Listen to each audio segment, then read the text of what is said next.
Dhananath. Hi, Charindra. And hello, Dr. Sujata. Hello. How have you been? Good.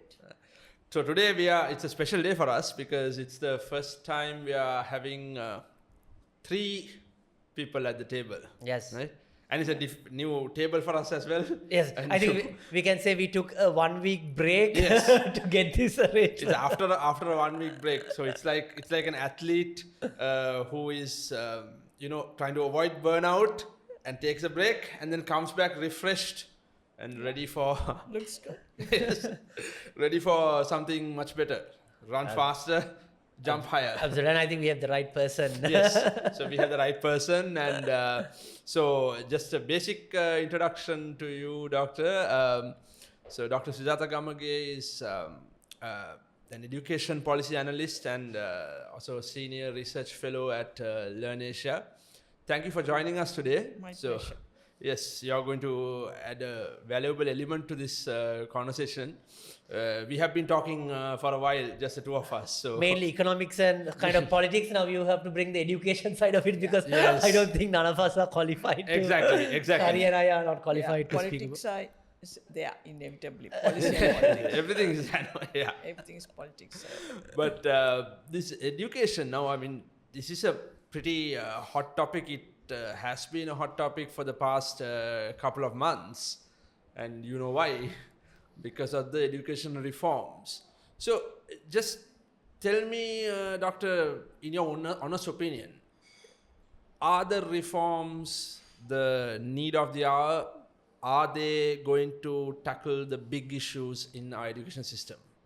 Need of the hour, big issues. We need simple solutions, quick solutions. I don't think what's proposed address that because it's really a curriculum revision. It's not a big education reform what's presented. These curricular reform revisions, we've been trying to get them off the ground since 2019.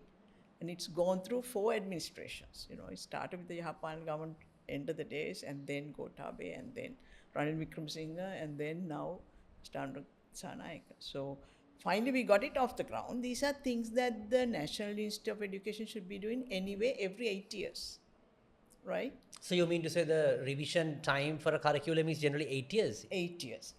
And the funny thing is, the way it's framed now, it takes 5 years for the primary revision to be over. And the junior secondary takes 4 years for 8-year curriculum cycle. So I think it's too little, not soon enough, too late. So, Doctor, now just for our understanding, when you say, okay, it's a curriculum change, but what you want, what is needed is a structural change. Structural change. Right? What is a structural change? Change the exams, 3 exams as soon as possible. See, if you can always talk about inputs, we need better teacher training, textbooks, we've been doing that. And the aid agencies, they're always supporting, we need more teacher training. So 50% of our teachers come from teacher training colleges. The other 50% are graduates, and they are given some training. Okay, they can do on-the-job training. But what we really need is to change the goalpost. You have new curricula, all the fancy terms, but if the goalpost is the same, things are not going to change. So if the schools are judged by how many students get through the grade 5 scholarship exam, which means getting 35% or more in 2 papers. You know how to do that. Then GCO level, how many you pass, get 7 subjects, get 35% or more. So that's our goalpost. So without changing that goalpost, immediately there are plans to change it in 7-8 years, but we have to change something, the goalpost, as soon as possible. Otherwise, they'll just, whatever curriculum you introduce, they'll teach it to the exam. When you talk about change the goalpost, Doctor, is it that it should be more assignment based as opposed to a one day in your life is what will decide your future kind of system? Actually, assignment based, it's going to be difficult to implement. I'll give you an example. New Zealand recently made an announcement, Minister of Education, about 2 months ago. they are going to scrap what is called their GC O-level equivalent. It is called the NCEA, right? They're going to scrap it. They said, children are passing exams, but they're not literate or numerate. So they're going to have a national literacy and numeracy test, which they have to pass. Schools can do all the assignments, school-based assessments, but then at national level, they're interested to make sure that everybody has a baseline and, then you can have a higher level. That's another way to measure that. We can talk about it. New Zealand announced that just recently. Now, just to our understanding now, what do you like when since you spoke about a structural change, when have we done the structural change like for the last time? How many years ago? Actually, very interesting question. 1970s, we got a Sabha Gandu, the left-leaning government. 1970. They've realized that most children are failing the O-level those days. And they said this is designed for, elite children of the middle class. And they decided, made a new exam called National Certificate of General Education, NCGE. Some people out there would know that, right? It had more practical subjects. And but the middle classes were not happy about it. So they first introduced it in 76, 75 maybe, 76. And the new government, 77, they promised they'll scrap that. Because those who are failing the exam, they have no voice. So the middle classes have the voice, right? And then we went back to the GCO level again. So the middle class and the elites hijacked the education system. They have always hijacked. Even now, it's a middle class thing. It's hijacked. Yeah, because I remember a story, and maybe you would have a better insight into this story. When Sri W. Kanangara wanted to establish free education, I won't name the other gentleman who is reported to have said this, but he was opposed to this move by Sri W. Kanangara, and he told Sri W. Kanangara, Chris, what are you trying to do? Are you trying to prevent us having a boy to even pluck a coconut? Right, yeah. Right? Yeah, so nowadays it will be... To keep the lower classes in the lower classes, because it benefits the elite and the wealthy. Yeah, this is nowadays we don't say it, but who will do the security? Who will do the driving for us? Who's going to drive the cars? Who's going to do the security? So that's there. Since you mentioned structural, I have this small experience. When I was at this Eisenhower Fellowship, I had the opportunity to sit for one lecture at Harvard. I wrote about it in single on my Facebook. So there was this excellent educational reformist called Professor Fernando Ramos, who is from Peru, Harvard professor. So he taught this subject for master's program at Harvard, and he got online the Singaporean educational, I really cannot recall the institute, the person who basically did it, his name was Professor Pakti, if I remember right. So he basically said how Singapore had they developed 3 streams, because he said now generally the aspiration of a teacher is to become a principal. But the moment actually you make the best teacher in the school the principal, you're losing on both ends, because the teacher is good at teaching and the principal is more an administrative job. So the teacher should have a channel to excel as much as possible, and the salary scales has to be competitive. By being a good teacher. Principal it's a different job. It's quite different from the role of a teacher, and the principals have a separate stream on the education administration. And there's another stream which you just spoke about on the setting the curriculum. That's a different thing that you have to be, I don't know how the process, I would like to really learn, like how you really evaluate after 8 years, what content should be brought in, what should be left out, and all that. So he brought that example, and he said how they kept the salary scales very competitive. He said some teachers are earning 2-3 times than the principals, because they are extremely good at teaching, and some principals, they have a different salary scale. So there's no there's rather the competition. There's no that professional, I don't know whether it's called jealousy or anything, why we should do it, or in Singapore, it's a national policy to compensate properly, Yeah, right? yeah. That's why even their MPs' salaries, the political class earns a lot because that is a disincentive to engage in corruption. So I think that's a national policy, and it's great that it's with the teachers as well. So But what? yeah. If I, so Dr. Gamage, how do you basically bring this after 8 years? How do you revise it, or like what are the things that on an educationalist point of view? Yeah. What is the institute in Sri Lanka that being done? That's the and related to that, doctor, is now for this time the proposal is to bring in subjects like financial literacy, entrepreneurship, those kind of. So don't you see that as a progressive move? No, actually, there are progressive move would be to drastically reduce the number of subjects. Right now, we have 51 subjects, right? And they're offered, and for A level, we have 60 plus. And they're offered in 3 languages, 2 papers. It's a military industrial complex. It's an exam industrial complex we have here. Right. Right? I mean, there are people to set these things. There's a huge industry around it. So that has to be, Singapore, for example, has 12 subjects for level. Everybody has to do the 12 subjects, 5 core subjects, that exam. I mean, where do we get this idea that we should have that? So we brought it down to 23 subjects, but still 23, that's too much. And then this history, all this, history is an optional subject, elective subject. So no, we need to financial literacy and entrepreneurship. I mean, we have nice titles, but who's going to teach? One principal said, no, they can put all kinds of names on this. We teach with what we have, we teach with the teachers we have. Just want to understand the economics of it for a second. So you mean to say for O levels, up to O levels, we have 61 subjects? 51 subjects 51.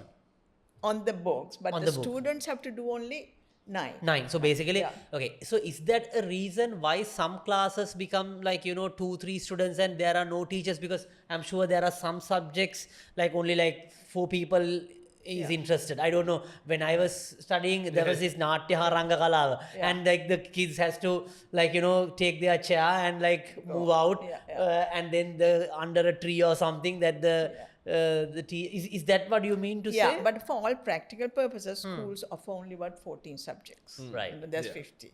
So right now we need to bring it down to that 14. So. But when you have 51, someone has to set exam papers for that. Yeah. And this has to be a continuous process. That's what you mean. Textbooks, teacher guides. Right. Can you Okay. imagine the quality of that? Preparing 51 of those as opposed to 12, 14. So what you're saying, doctor, is that you're not conceptually against it. You are just saying practical realities dictate that there should be lesser number of subjects than large number. Yeah. If the practical realities were different, if we had the resources, then of course we can. No, even otherwise, it's too complicated. Simple is, to keep things simple is difficult, right?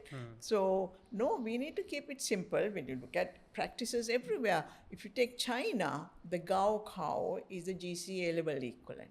They have only 12 subjects, the whole of China, They have 3, maths, science, all that, and 3 social science subjects, 3 science subjects, math, languages. They offer about 5-6 languages. Okay. That's all. See? So you can specialize when you go to university. I don't know how we evolved. Everybody wants to put something, law here, entrepreneurship here, economics here, and then it just keeps getting bigger. Okay. Doctor, just a personal sort of thing I've had for a long time is that people who go to university, they focus purely on the elected subjects that they have. That's the reality of it, right? Yeah. So law, if you don't study law, you're not going to know the law unless you take a private interest and do private study. So in Sri Lanka, one of the main problems is lack of knowledge about the law and lack of knowledge about economics. And Dana can speak to this as well. So what Dana is doing technically now with his shows is creating that awareness, because that gap is there, So wouldn't it make sense to try and fill that gap at least a little bit, give a basic understanding of, there is a lack of understanding, doctor, about demand and supply. Yeah. The basic. But if you put it as a subject, No, they will not learn. But what I'm saying is you can have the basic core subjects. You can have projects. When you do a project, it's Right. not... project comes with learning outcome. Having done this project, they should understand supply and demand. It could be a polar. They'll be doing a polar project. But they'll have some lectures on, this. Then after that, they can have questions saying, okay, where's the supply? Did you have supply? So they learn it through by doing it. So we really need a good projects with good learning outcomes, well-designed projects. Because everybody says we need law. I said, no, you can do one project, okay? For example, there's a traffic issue outside the school. How do we resolve that? You give it to a team, find ways to resolve that. Then they'll have to understand what are the traffic laws, who do we have to talk, right? That's a way to learn law. Yeah. So, we should... financial literacy, entrepreneurship, these have to be learned through projects. But they have to be well-designed. Projects have to be... we've done those, These are the learning outcomes. And then you have pre-project sort of lectures, classes, after project reflection. It'll go in. You remember remember the things things you remember now. Yeah. That's because you did them. Here, I'm not sure whether I have a different view to Dr. Gamage. Definitely, I agree on that traffic and all that. On economics, definitely, I don't recommend entrepreneurship to be taught. Because, Chari... You do or don't? I don't. You Entrepreneurship. don't. Okay. Because, entrepreneurs are quite odd characters. I mean, you really cannot teach it on you basically do the complete opposite of what everybody has been taught you. And that's... You're a rebel. You're a rebel, You're a right? maverick. Yeah. Exactly. And very... that's how you transformation happen. But I think all together, I'm not sure how do you theme it. But the basics of it, even to having that awareness that entrepreneurship is an odd thing, that awareness has to be there. So that and basic, like how the world works, like for an example, when there are too many people asking for the same commodity, that the price has to go up, and pricing is like, it's a scarcity of resources. That thing can come under one theme. I don't know whether it's civic education or like what, under what stream, but that can come. Definitely that has to be there as a content. I'm not sure whether it's a subject. Again, law. I agree with you. Not law as a subject, but in that civic education, you should basically know the basic... It's like the basic etiquette. Like, you say thank you, you say sorry, you smile, those basic, behavior should be taught. I'm not sure. I'm not the person to... And also fundamental rights, Dana.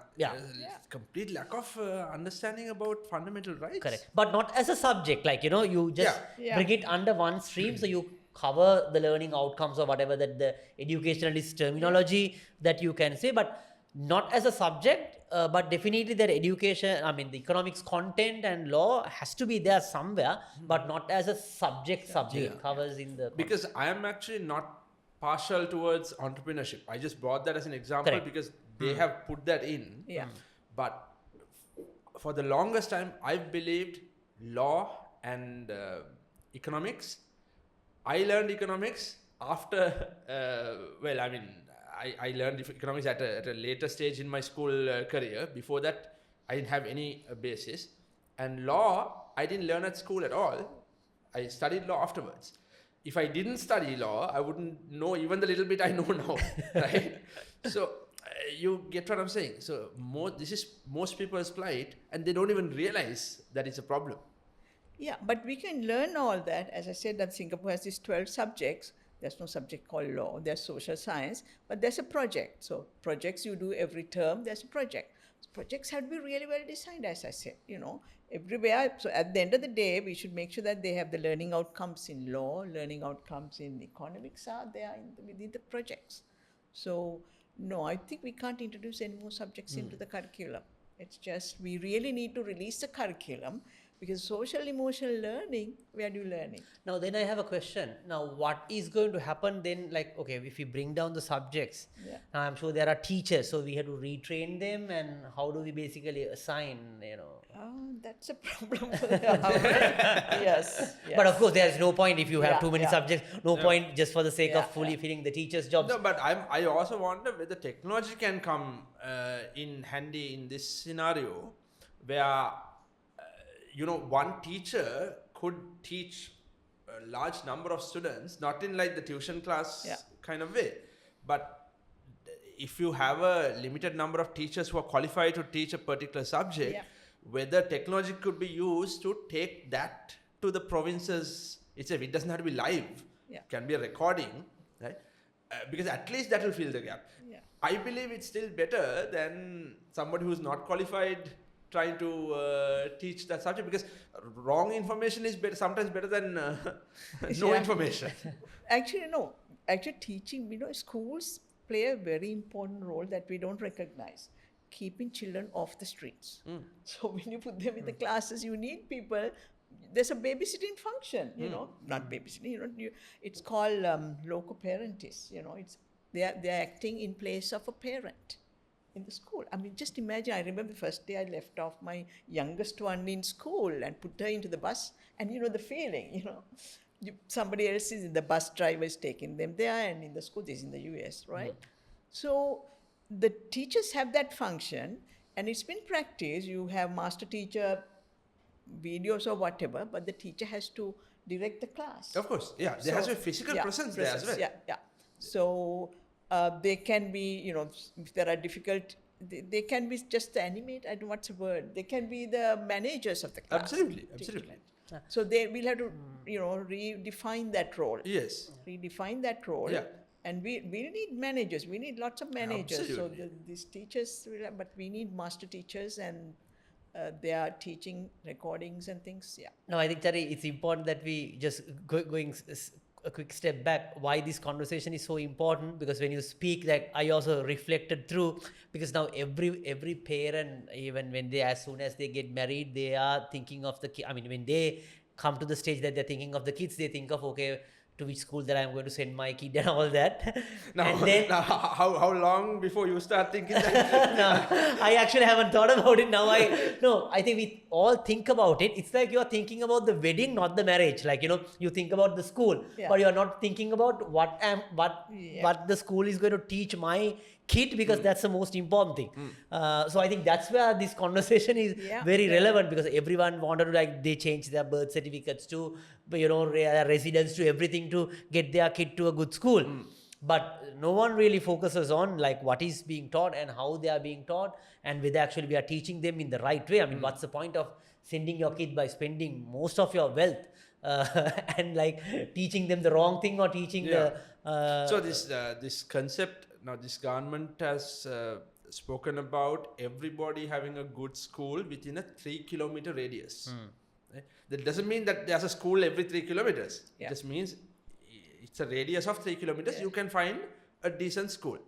So I think the previous government had a similar initiative called Langama Pasala, Hondama Pasala. Yeah. So you can have it in whatever We've name. had it forever, yes. Yeah, you can have it in whatever name. But how realistic, just because you brought this up, how realistic is that, Doctor? It is very realistic, because you can have the primary schools close by. Okay. And then you can have the middle school maybe further away. Right. And a central couple of high schools. And we already have that in the ministry. They've done the work for a long time. It's called school clusters. That we have to find a new name for that, groups or whatever, because the cluster came with the 1980s white paper now. And we threw that away. So, no, within a cluster we can have that. And children can be bused from, and as I said, the number of children are going to go down drastically. So we have to rethink all this. But the thing is, that decision cannot be made from Isurupai. If you say 50 children for a school is too much, no, some school might have 55 and it's very important. Some school might have 30 and still locally. These decisions have to be made locally. Now, and get approval. Yeah. Chari, now I'm going to make it so complicated. Now, why this 3-kilometer thing is a outcome of a more integrated plan, which is very difficult to execute, which I'm saying it by knowing the difficulty of it. Now, that's where this urbanization and the planning needs to come in. Because ideally, if you have the residential areas, then it's easy to locate schools closer to that. So then the students' commuting time and everything can be brought down. Now what we are doing is we are basically scattering our population, from Colombo. Now it has gone to Moratuwa, Jail, Ragama, and now the suburbs are getting filled up. Exactly. Now. And now it's becoming so complicated. We can experience it with traffic and all that, kids are waking up at like 4:30 a.m. and they get to the school van or the bus by 6 a.m. and by the time we are wasting a lot of time, and also the quite heavy capex. The schools are operating till 1:30, and generally 3 months schools are closed, including the weekends. So basically our all the capex budget, which is mainly going for schools and hospitals, schools, which is not basically utilized second half of the day. So basically it's a waste of money. I mean, if there's a function that we can bring, like, I don't know, with daycaring or whether extracurricular activities or vocational training or something, because anyway the parents has to spend that money, if we are speaking about the middle class, for a daycare or somewhere to do the same function with additional cumbersome, because someone has to pick up the kid from the school, then drop it off at the daycare center, and then someone goes and pick them up in the evening. So it's very complicated. So that's where this housing and this urbanization plays a pivotal role, and that's why, I mean, when we say bring down the tariff on cement and wall tiles and floor tiles, people don't see that chain reaction. But ultimately it boils down to that, because when your housing cost is so expensive that someone cannot afford a small apartment or something, that they cannot do a proper development, that ultimately ends up in traffic jam, as well as your kid waking up at 4:30 a.m. directly or indirectly. So that's why it's important. You really cannot have a school. I mean, if there's a village that only 5 families are living, ideally, rather than having a road and electricity to that particular village, it's far reasonable and cost effective to bring that 5 families to a area center, to a center, urban center, and then you develop the industries and all that. But that's as I said, it's a very complicated thing. You cannot expect the Surupaya or the educationalist reformists to do that. But we should have at least overall understanding the other implications of this issue, because it's broader than we think. But then it goes beyond education as well, no, Dana? Exactly. Where it has to have the support and the collaboration of the Urban Development Authority, maybe the Housing Ministry, whatever, all this, the Road Development Authority, all of that. And the market is also working. Now these suburbs are developing, and the private schools like Lyceum, and they are moving to those, and St. Peter's and other schools, I think they're beginning to have satellite schools in there. So the private sector is responding to the market demand. They don't. So I think it's a government that has to, government schools like Anand, I think the enrollments must be, going down now. They are what? Must be Enrollment. The Enrollment, demand is going down. I've heard that Royal has expanded their, catchment area to Dematagoda and so on. So I know recently I heard that somebody from Dematagoda got admission based on distance. So now it's happening legally. Yes. So you don't have to give a different address now. I think the demographics is changing, the culture is changing a bit. So it's funny, But in spite of government, the market. You had an interesting point. The population is declining, right? Yeah. That's from which year? Population, actually, it's been declining since 1980s or even before. Then it perked up in late 2000, around 2000, and it was at a high of more than 350,000 is high. Then it reached a peak of 387,000 in 2007. Number of births per year. We don't know why women started having more births. Actually, demographers don't know. But still, then after 5 years, from 2007 to 2013, it started going down really high. And 2024, believe it, 40% drop from high of 380,000 in 2007. After 17 years, it's 224,000 in. So 40% drop. 40% drop. That's going to be reflected in the school admissions. Yeah, I mean, also it's understandable, I think, because parents just can't afford to have multiple children nowadays, and maybe one is the limit. One is limited to, or even some people are not choosing not to. And there may be other reasons as well, whether whether they are ready for parenting and Yeah. those reasons And as well. COVID and economic crisis all affected. Exactly. But I And get the migration of young people. Absolutely. Yeah. And I get the pulse because I live next to the temple. Yeah. And Loku Hamuduro is saying now the Dhampasala, the grade 1, very difficult to find students for grade 1. Same is reflected in my school in Morotua. I think they're considering to either to cut down a class or bring the number of students down. I think that is, I'm not sure how it happens in the other schools, but I think that is indicated to an extent. Yeah, demographers have these fancy names for demographic trends. But to me, the fascinating thing is how many turn 18 every year. Just think about it, right? 2025, oh yes. 2007, I said it's a maximum. They're turned 18 in 2025. So 380,000 were born this year. They came to society. We took them for granted. We look at, so many passed the A-levels, how do we find universities for them? No, there's a whole but much more. So we can't afford to ignore them anymore. We have to make sure each one, we give them something so that they go to the workforce, ready. We've been ignoring them. So from an education point of view, and this might sound like a weird thing to say, but doesn't it make the job easier for the education system if there are less enrollments? Yeah, but fewer people, to look after us when we are, older generation. These guys will be, working and paying taxes, and that's how we are going to live. No, from a selfish point of view, no, we need, you guys to have children and do the job. Yeah, I have a very different view on this. But, I think a part of that burden will be borne by AI. Right? I genuinely believe that we will get to a stage where. So when people talk about this demographic crisis that the whole world is going to face, I'm not that worried about it. I think certain roles could be filled. I think maybe the care roles. Care roles, right? yeah. So your point Touch is and taken on feel. that, doctor. Yeah, the care roles, that human element may not be replicable, but generally I think we'll be okay. That's interesting. Yeah, to look at it that way too. Yeah.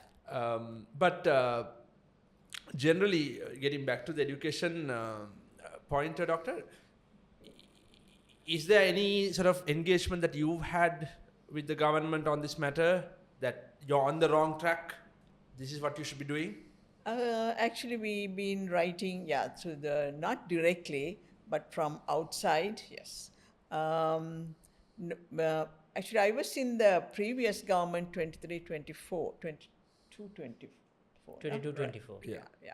So we were developing an education policy framework, and there's some lessons from there which we are trying to communicate. But most important thing I want to communicate is the curriculum revision is not looking after those who are leaving school 2025 to 2030.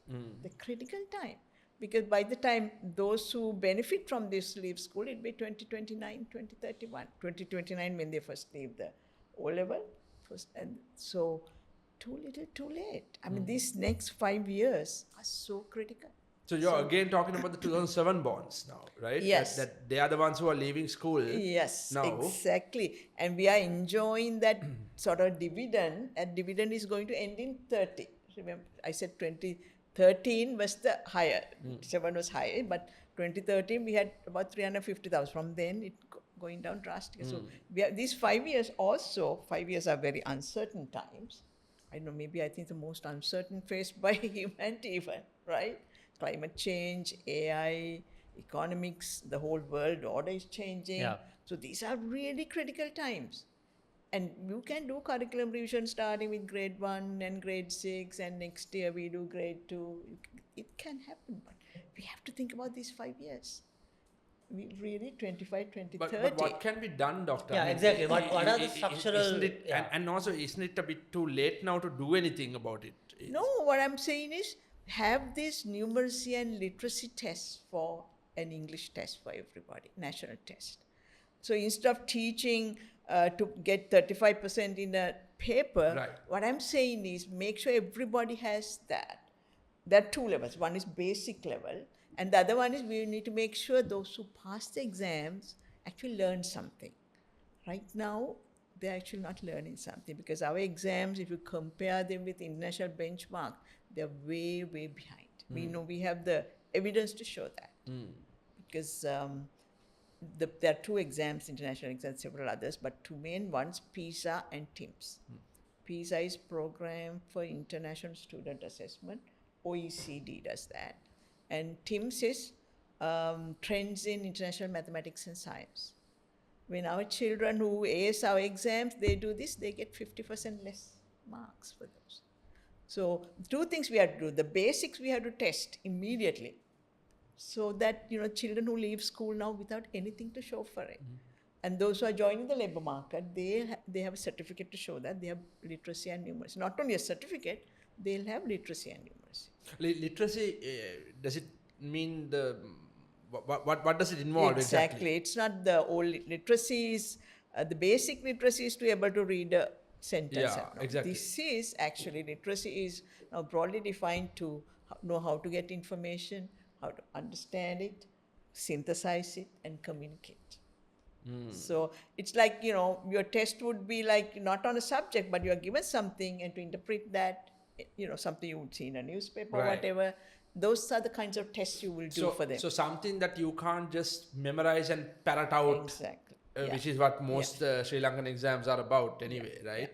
That the ones with better memory get ahead over the ones with critical thinking. So, exactly. Good question about literacy. It's not your old literacy anymore. Exactly. No. But it's interesting also, we are not in the index of PISA test, right? We are not in the index at all. We have not been participating. Vietnam, Indonesia, Malaysia, they are in the PISA. They've been doing that. They are not performing well, but they are, you know. At least you know where you stand. For transparency, for self-assessment.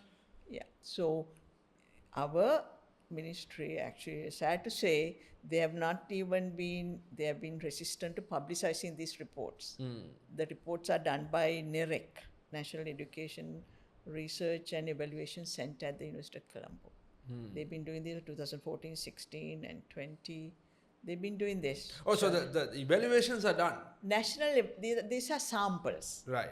These are you do the sample test and say, you know, we need to change our exams. But it's not going to happen. So what I'm saying is, quick thing is to do like New Zealand, to do a national literacy and numeracy test, which we can do in 2027. 2027. And those who leave school 2025, they can go back and do that and get the certificate. Right? Then they will, tuition masters, everybody will come together and get our students, you know, ready for that. Initially, it'll be, you know, they'll be learning cramming for that. But still, it'll be more useful than, you know, cramming, you know, getting a lot of knowledge, content in. So, yeah, that's a basic thing I would argue for. An English test, functional English. We have English O level. But now there's an argument, since you brought that out, also me coming from a very Sinhala background. Now there's a conversation at which age that you teach your student like a second language. Some parents there's one school of thought it has to be grade 1. Some things it has to be later on. Like, what's the global standard, or how does it happen? Because there's an argument like when you don't speak in your mother tongue, that your creativity. You know, how do you respond to that? There was actually one school in Horan area. They were doing, the Hamduro was doing teaching in the, no, this is not about second language, it's about whether English medium is used to learn. Right. That is the issue. They were learning in the English medium in the primary school in Horan area. Then the ministry kept telling them to stop, and they went to courts, and the court said there's no policy. You go back and do a policy. So National Education Commission did a policy. It's out there, draft policy. They just, the Supreme Court said, you know, international schools are able to teach in English while public schools are not. This is, you know, this is differential treatment. But they just, like, as if they did not hear that, they went and said, no, primary schools, it has to be mother tongue. And after that, there's bilingual education where some subjects can be taught.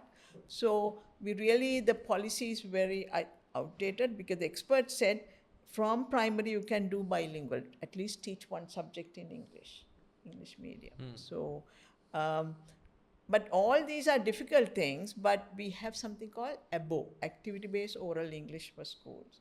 So they'll teach that better if there's a test at the end. We don't have a test at that. So what I'm saying is, you have some national test for these simple things. Simplify the other exams, Focus Just on that language thing, Doctor, how competent are Sri Lankan teachers at teaching English? English. With your experience. No, they are not, because these are people, if to pass the O level does not mean anything that you are, But even if you do A level English, I don't know, but O level English credit doesn't mean anything.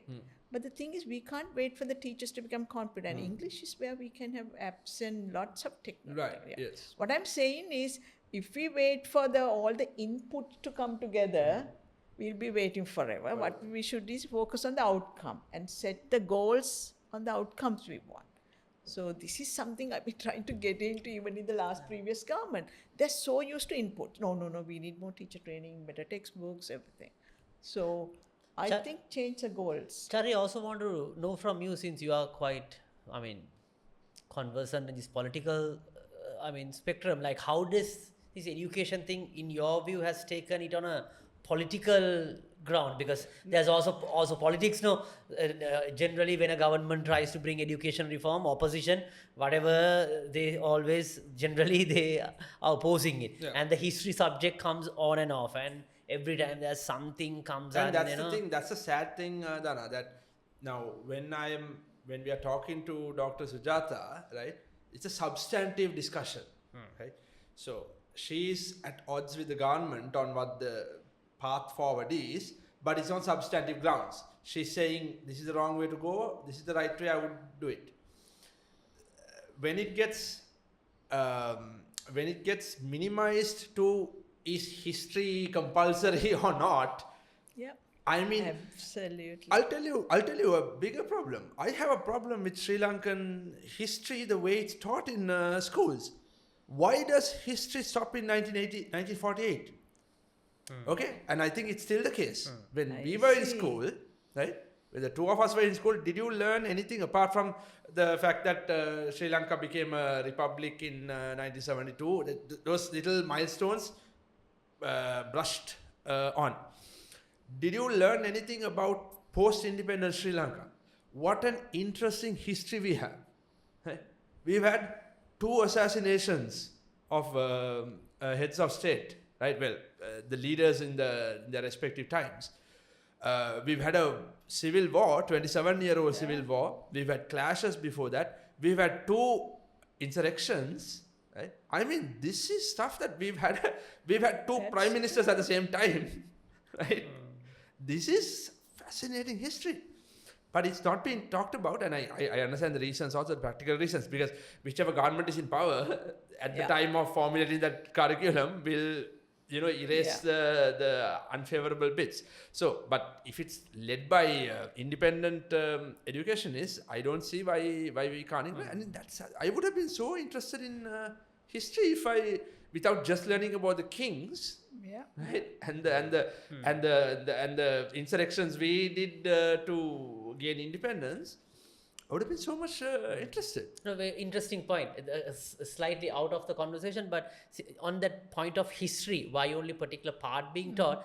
My mentor, Captain Elmo, now he was asked to author a book for the 100 years of the Air Force. Like it's the history of Sri Lankan, like basically, operating in sky. So in his book, so he had a chapter, so he said this story. So he authored the book, but he did not attend the launch of the book. And he gave the reason, I'm telling with all due respect to him. So he said when he went through the history, he said, I really cannot recall the exact story. There was a gentleman who first got the private plane license, I think PPP or something, was a bus driver, I think from Gampaha. Or like a bus owner or someone who basically got money and I think wanted to get the license. And then he had a separate, so he had a story of that, like, because if you think bus driver, if I remember right, someone coming from a very common background, of course, after accumulating wealth, he got the first, this private, one of the private licenses. So he had to incorporate that story. Not many people were happy about it. Right. Because, it's a, and then he had a separate chapter, very interestingly, for the LTTE Air Force. That was where it became controversial, but his logic was, look, of course, I do not endorse or I basically do not agree with what they did. But when you speak about the history of aviation, with the minimum resources, they also had a chapter on sky. I mean, I would be unjustifiable to ignore them. Yeah. So he said, so as a result, I think they were not happy, but it's under him, but he did not. And I think people wanted to remove that chapter, but because of his pressure, they are finally, but it's an excellent book. Yeah. But I want to bring out, since you mentioned history, I mean, you should have the patience to accept the good things that we did, and also to reflect and agree, okay, we did something wrong, and we correct This ourselves. revisionist history and erasure of parts which are inconvenient is terrible. There is But reality is also there. But so we can do a timeline, but then we have to develop some learning outcome. I'm always coming to the learning outcomes, right? Design the learning outcomes so that it's more objective. Like the LTT, just, what is the mechanics of it? How did they do that? Yeah. So whether it's a good thing or not thing, we can have learning outcomes that sort of evaluate that part. So we could do that. Yeah. And even I was recommending in that case, if that's the case, you have to have President Rajapaksa in the history book, like, how that period went through, and to basically show what has happened, which is important, regardless of the political, Absolutely. I mean, you can be pro anything, anti anything, but when you're putting it in the curriculum, it has to be objective. That's what I believe. Because now, see, Germany went on this whole thing of erasing Nazi history or painting it in the worst light imaginable. And now they are having to deal with far-right extremism all over again. Yeah, Right? that's true. So you can't suppress history. It'll, come out at one point. There's a movie called Downfall, which was made in 2004, I think, about Hitler's last few days in that bunker. And the actor who plays it does such a fantastic job, Bruno Ganz, I think his name was. But it also humanizes Hitler. It shows Hitler talking to his secretary and his people in a kind manner. People were not happy about that because they wanted to portray Hitler purely as, and he was a monster, but a monster can have these other little things as well. So that's why. So, I mean, for me, this history, so coming back to your question, it's sad that it got minimized to history when history, the way it's taught, is not even ideal. Actually, when what we talk about with doctor is more substantive, you can have facts and figures. I mean, the history, they could have easily explained why they don't have it for the O-levels. Because, I think, because no explanation why it's not there. So then it gets reduced. What I think is, is it a O-levels, if it's a core subject is you have to add building blocks. Maybe in history what we need to do at that level is not add more building blocks, but take the timeline and learn to interpret that. So that you don't need to have exams. So something like that they should have explained. No explanation, just a list of core subjects, history is not there. Yeah. So people ask him why. Nobody's giving explanation. So I think it should. And I think you're right in that way, because what I actually remember them saying is, ඉතිහාසය අයින් කරලා නැහැ. Actually, they assert that. Yeah. ඉතිහාසය අයින් කරලා නැහැ is not the example. Sorry, It's not the explanation. No. Explanation is that it's an elective. Yeah. Right? It's not a core subject anymore, but it's an elective that's not tested in the national level. So but I think your question, I found it more interesting.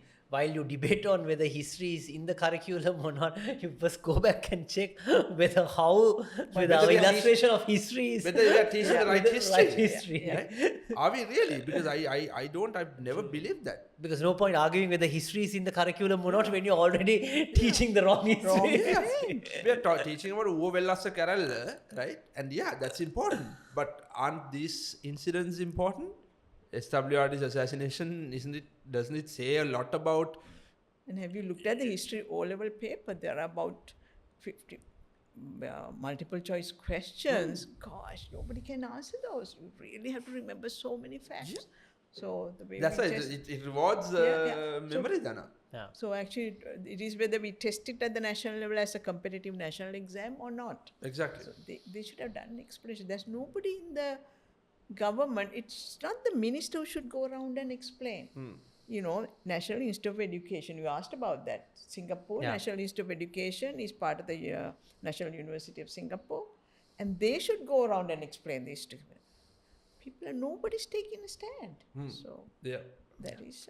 Also, Okay, sorry, yeah. yes, other, I think we have run That's out it. of We are time. running out of time, so I just want to quickly, I want to pick on something with you, because you have said, this is about something Dhananath has said online, All right. All let's on pick controversial Chandra. stuff, yeah, Charindra, yeah. that I picked up, and I want to get it from the horse's mouth what he meant by this. Dhananath Fernando says on Twitter, on X, sorry, some bottled water comes in glasses, some with easy access lids. Some are sold in air-conditioned shops, others are on the roadside. Costs vary by source, packaging and setting. Yet we've imposed a single price and fined sellers. If there's a way to scare off investors, this is world class. Okay? Now, with that, I will also go to an article on the Daily FT. Daily FT today. The investment figures, FDI. FDI inflows, including foreign commercial loans for investments to BOI-approved enterprises, have reached $827 million from January to September 2025, marking a remarkable 138% increase compared to the corresponding value during the period in 2024. So you're saying we are scaring off foreign investors. The BOI is saying, look how many we've got. We've got 138% increase. Dana, what are you talking about? What are you talking about? No, my first point was on I think a lot of people also got confused. There's a maximum retail price for water, and also there's a price control imposed by the government.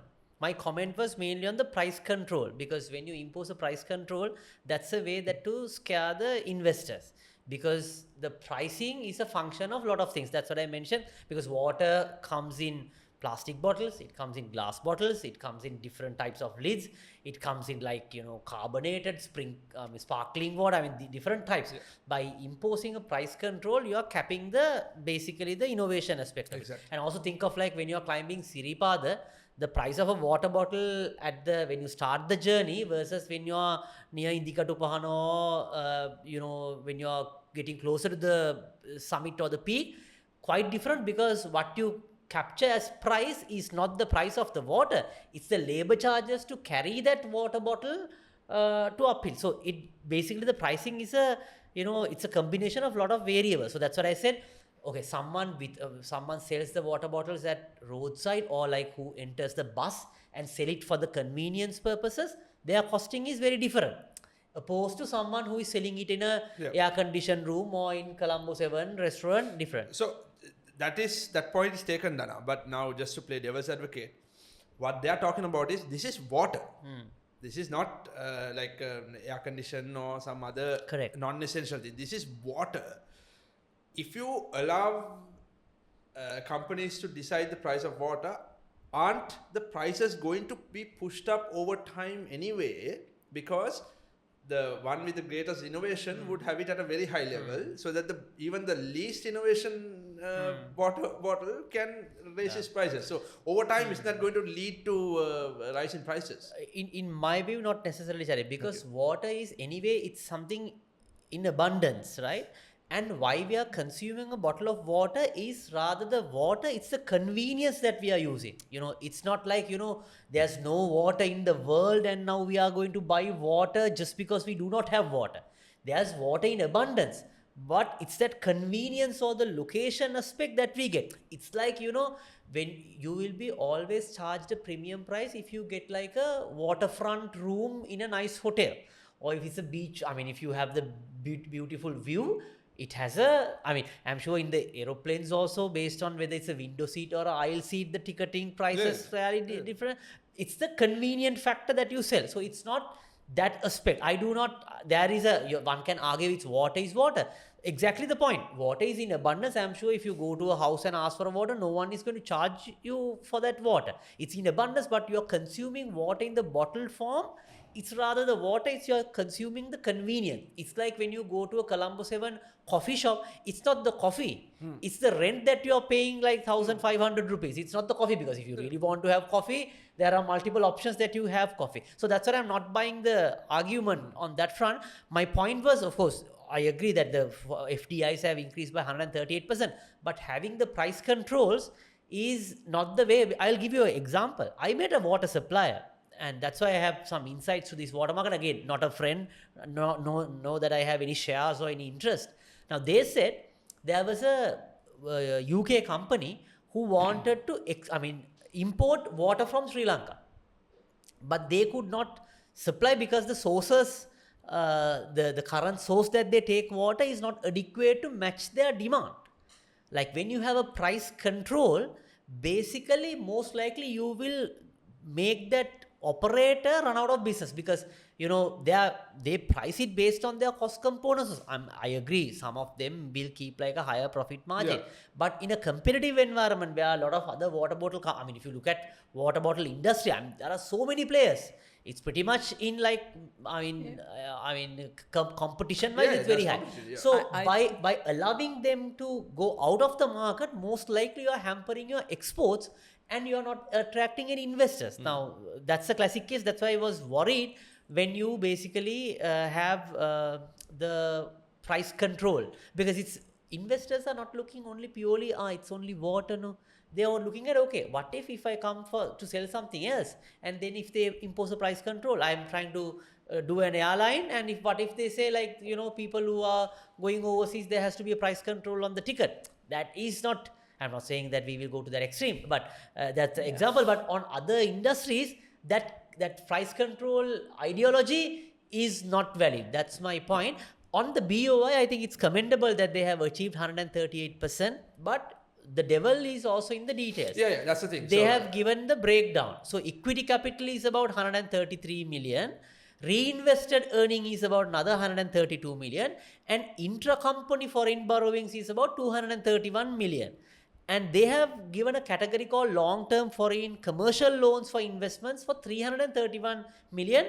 I feel that these long-term foreign commercial loans must be from the parent company, because if it's from a bank, likely it may not come to the foreign direct investment. For example, if I'm a foreign company, if I'm taking a loan to invest here, likely it may not come as a foreign direct investment. But if I'm borrowing it from the parent company, that's the global definition. But it's commendable that it has been achieved. Whatever which is higher than last year is better. Let's admit that. But I think, Chari, as we have spoken in this show, that we have to catch up on the other structural reforms if you really want to see an uptick on the foreign direct investment. And this number manipulation, I wouldn't call it manipulation, but painting a rosier picture than actually exists has been done by the many governments and the BOI also. They also ultimately have to show their performance. Yes. So they have. And we should look at the increases over time. No, what's the expression for that? This is just one quarter increase or just 1 This year? is for this the is Jan to September. Jan to September for the first 9 months. First 9 months. The first 3 quarters. Yeah. And also we are coming from in a way, fairly lower base because last year, Exactly. it was, but it's good. Don't get it on the wrong, on the wrong narrative. It's extremely good that we had like double the FDIs. But what we have to look at is what's the proportion on exportable side, that's the need of the hour, and how much is invested on greenfield, and whether we have basically unpacked the investor environment to attract more is what we need to be cautious, because ultimately that's what matters. So, Right. This was quite an interesting discussion. I think this, Dr. Sujata, your inputs and all were, really helpful for us to make this, because usually it's just two of us now. So it's good to have a third person and you in particular. Thank you for coming. And Dana? Thank you, as Jari. always. Yes. I hope that we will have more viewers, subscribers for these interesting conversations. Yes. You can do that if you want. No, basically fine. I mean, please subscribe us and join Advocata Insider program. You have special content for Advocata Insider. This episode will be completely public since it's the first episode after the break on the news setup. We want to improve the break, energized. Yeah. Yes, we want to improve the quality of the production, and that can also be done thanks to our Advocata Insiders. So thank you very much for your continuous support. And we are looking forward to bring this insightful, what you mentioned, like, rather than bringing the criticism on what on more substance basis, rather than, not the criticism, but bring the substance and content on important topics like what we discussed today. Every parent, they are all their economic knowledge is going to invest in their children, and if you do not really know what they are going to get to learn in schools, that's a problem. So that's why we want to get into those conversations. So thank you very much for hosting us, and looking forward to the next and many more conversations like Many this. more conversations. I will see you next week, Dana. See you next Thank week. you, doctor, for coming. And yes, take care. Have a good week. Thank you.